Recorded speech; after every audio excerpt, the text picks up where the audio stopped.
Շնորհակալություն, մեծարգո նախագահություն, հարգելի գործընկերներ,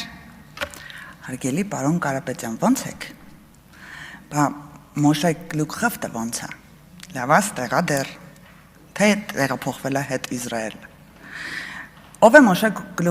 Գլուքխավտը, սիրելի հայրենակիցներ, կարող եք ընդամենը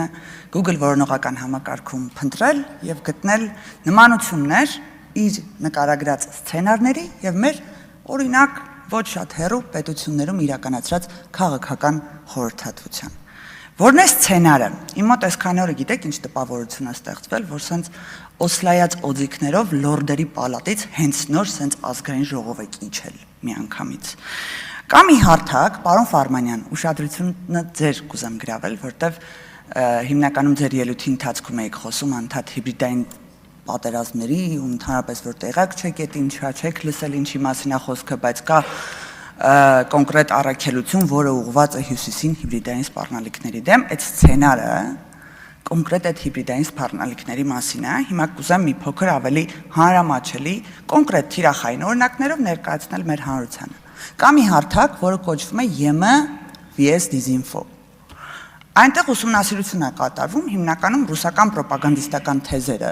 ինչպես են պրոյեկտվում կոնկրետ օրինակ հետսովետական պետությունների վրա, օրինակ այն պետությունների վրա, որը համարվում է ըստ ԵՄ-ի նաև ռուսական ազդեցության գոտի։ Հետո այդ սցենարները պրոյեկտում ենք մեր պետության վրա։ Օրինակ, սկզբում անվտանգ շատ տենց եվրոինտեգրման, եվրոպամետ հայտարարություններ են տեղի ունենում, օրինակ քաղաքական ուժն ասում է.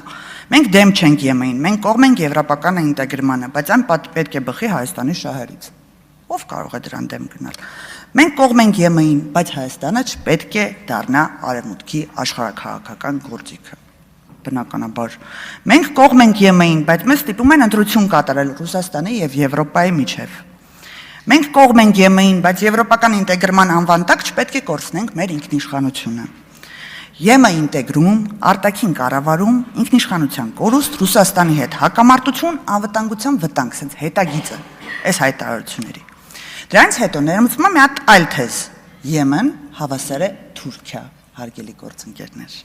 Դրան ավելացվում է ավանդական արժեքների պաշտպանության գիծը։ Մենք Եվրոպայի դեմ չենք, բայց եվրոպական ինտեգրումը չի կարող նշանակել մեր ազգային, ընտանեկան եւ քրիստոնեական արժեքներից հրաժարում։ Այս թեզերը ամբողջությամբ տեղավորվում են ռուսական պրոպագանդիստական սցենարների հետևում։ Մարդուն դու չես ասում՝ մի գնա Եվրոպա, մի Եվրոպ ինտեգրվի։ Ասում ես իհարկե գնա Եվրոպա, բայց իմացիր այնտեղ գնալով կարող ես կորցնել ինքնիշխանությունդ, անվտանգությունդ, Ռուսաստանին, ազգային արժեքներդ, մեկ էլ ամենակարևորը չմոռանամ հատուկ ձեր համար, հայտնվել Թուրքիայի ազդեցության տակ։ Ես օրինակ չեմ խոսելու այս ամեն ինչը ինչպես ենք պրոյեկտում ձեր ուժի եւ մեր պետության քաղաքականությունների վրա, չեմ խոսելու օրինակ պարոն Կարապետյանի անձնագրի նշումից FSB-ի, չեմ խոսելու ռուսական կապիտալից, բոլորի արձագանքները տվել եք։ Տիկին Հովսեփյանը անդադ խոսում էր կոմունիկացիայից, որպեսզի հստակ լինի մեր կոմունիկացիան։ Ես ցիտելու եմ ուղղակի, հիշենք նախորդ սցենարը եւ պրոյեկտենք այս խոսությունների վրա։ Սամվել Կարապետյան 1806-2026 Հայաստանը չպետք է դարձվեր հակառուսական կենտրոն։ Ով է ասել այս հայտարարությունը, հարգելի գործընկերներ։ Իհարկե, Զախարովա։ ԵՄ գիծը Հայաստանը տանում է Բրյուսելի հակառուսական գծում անշրջելի ներգրավման։ Ով է ասել։ Սիմոնյան, գիտեք, պարոն Ֆարմանյանը չգիտի, Մարգարիտա Սիմոնյան։ Փաշինյանը ի սկզբանե իշխանության է եկել հակառուսական կարգախոսներով։ Հաջորդը Սամվել Կարապետյան, Եվրոպայի հետաքրքրության հիմքում հակամարտությունն է Ռուսաստանի հետ։ Զախարովա, արևմուտքի իրական թիրախը Ռուսաստանն է, ոչ թե Հայաստանը։ ԱՄՆ արևմուտքի հետաքրքրությունները Հայաստանում Զախարովան ոչ թե բացատրում է Հայաստանի ինքնիշխան որոշումներով, այլ պարտադիր աշխարհաքաղաքական շահերով։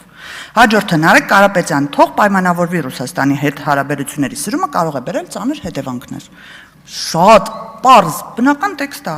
Կիսիլով ԵՄ ուղղությունը Հայաստանին տանում է դեպի ուղիղ աղետ։ Սամվել Կարապետյան, Զելենսկուն Հայաստանի հրավիրելը սխալ է Ռուսաստանի մեր դաշնակցի նկատմամբ։ Ռուսական պետական մեդիան, ամբողջ պետական մեդիան Զելենսկու այցը ներկայացրել է որպես Հայաստանի հակառուսական ուղղության ցուցիչ։ Եվրոպական քաղաքական համայնքի վերաբերյալ հայտարարություններին գործընկերս նշեց, ես չեմ ուզում ասել, վերադառնանք ամենավերջի թեզին, որը ձեր ամենասիրածն է, ասում է, ընդդիմության նպատակը միայն իշխանության, այս պարոն Կարապետյանն է ասել, էլի, միայն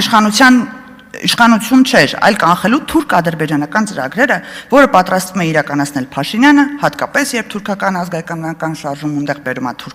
Թրամփի ուղի, Զանգեզուրի միջանցք, Թուրանի միջանցք, հայտարարությունը, որը Իրանը չի ցիտում ամարտը։ Էլի եկանք նրան, որ Եմեն եւ մեր Հայաստանի իշխանությունները թուրքական են, պրո-թուրքական են, բայց Եմը գնալը հավասար է Թուրքիա։ Դուք էլ եք, չէ՞, պարոն Կարապետյան, ասում ոնց ենք գնալու Եմը, ասենց աճ նայում ենք Թուրքիայով պետք ենք։ Էտելա այն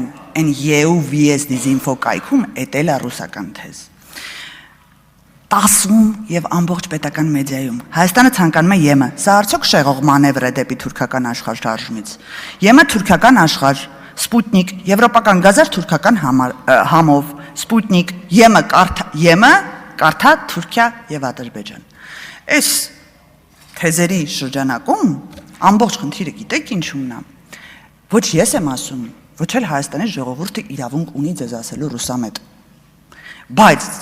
դա չգիտես ինչի, եւ ռուսական կողմն է կրկնում իդեմս նախագահի, եւ եվրոպական կողմն է ասում, որ դուք ռուսական կողմնորոշում ունեք։ Եվրոպական խորհրդանի հետազոտական ծառայությունը Սամվել Կարապետյանի քաղաքական դերակատարումը վերլուծում է Ռուսաստանի Հայաստանի ընտրությունների վրա ազդեցության փորձերի համատեքստում եւ ներկայացնում նրա ռուսական կապերի վերաբերյալ հետաքննությունները։ Եվրոպարլամենտի կայքում, ԵԽ-ի կայքում կա, կարող եք ծանոթանալ։ Reuters-ի հետաքննությունն ավելի հեռուն է գնում։ Այն գրում է, որ արևմտյան հետախուզական պաշտոնյաների տվյալներով Ռուսաստանի նախընտրելի թեկնածուն Սամվել Կարապետյանն է։ Հետախուզական տվյալներ։ Նաև ռուսական ազդեցության գործողությունները կապում է պրո-ռուսական թեկնածուներին աջակցող ապատեղեկատվական արշավների հետ։ Տիկին Հովսեփյանը շատ հաճախ նշում էր բազմակենտրոն արտաքին քաղաքականության մասին, երևի դա բազմավեկտոր արտաքին քաղաքականությունն է։ Ես ուզում եմ ձեզ բերել Հայաստանի իշխանությունների վերջին տարիներում կատարված աշխատանքի շնորհիվ կնքված ռազմավարական փաստաթղթերը։ Բազմակենտրոնության մասին եք խոսում ու մեզ մեղադրում եք ոչ բավարար ջանքերի համար։ Ուրեմն ԱՄՆ, Նիդերլանդներ, Լյուքսեմբուրգ, Գերմանիա, ԵՄ ռազմավարական օրակարգ, Մեծ Բրիտանիա, Բուլղարիա, Խորվաթիա, Լիտվա, Ղազախստան, Չինաստան, Վրաստան։ Իրանի հետ էլ բանակցությունները շատ ավելի խորն են հասել։ Ուզում եմ հասկանալ, որն է այն նախորդ կրկնած այս համատեքստում, էլի, որն է ձեր բազմավեկտորությունը ու մեր արդեն կատարած աշխատանք։ Ամենավերջում ավելացնեմ մի կարևոր հանգամանք։ Հայաստանը կարող է եւ պետք է ունենա Ռուսաստանի Դաշնության հետ փոխշահավետ համագործակցություն, որ մեր ամբողջ այս տարիների ընթացքում կրկնած հետագիծն է, բայց դա ընդհանրապես չի նշանակում, որ պետք է Հայաստանի քաղաքական ընտրության վրա արտաքին տնտեսական կամ անվտանգային ճնշումը արդարացնել։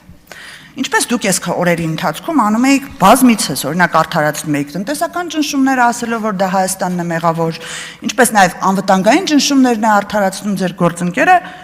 ուշադրություն ժողովուրդ ջան, սենց բան չէի լսել։ Հապկի գործողությունները որպեսի արդարացնեն, մարդիկ ասում են,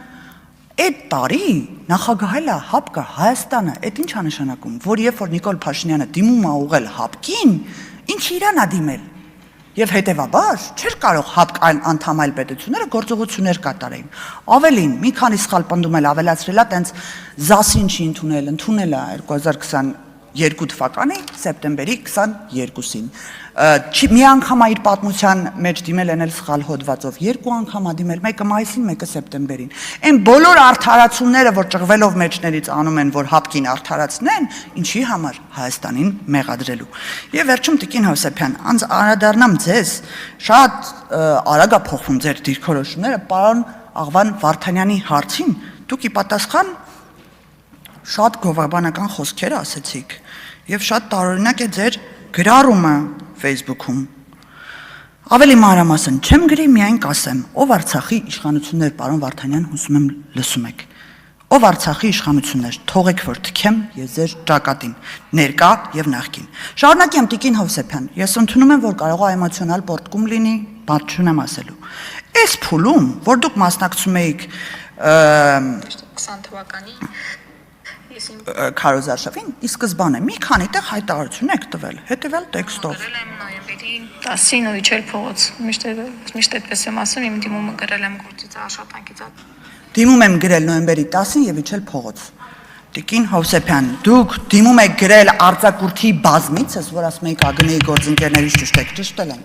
Բազմիցս արձակուրդի դիմում եք գրել, ներողություն, ավարտում եմ։ Դրանից հետո գնացել եք 2021 թվականի սեպտեմբերին ընտրությունները վաղուց ավարտվել էր։ Շնորհակալություն։ Շնորհակալություն, հարգելի գործընկերներ, ասում ենք խմբակցությունների անունից ելույթներին։ Այժմ Հայաստան խմբակցության անունից ելույթ կունենա խմբակցության ղեկավար Աննա Գրիգորյանը։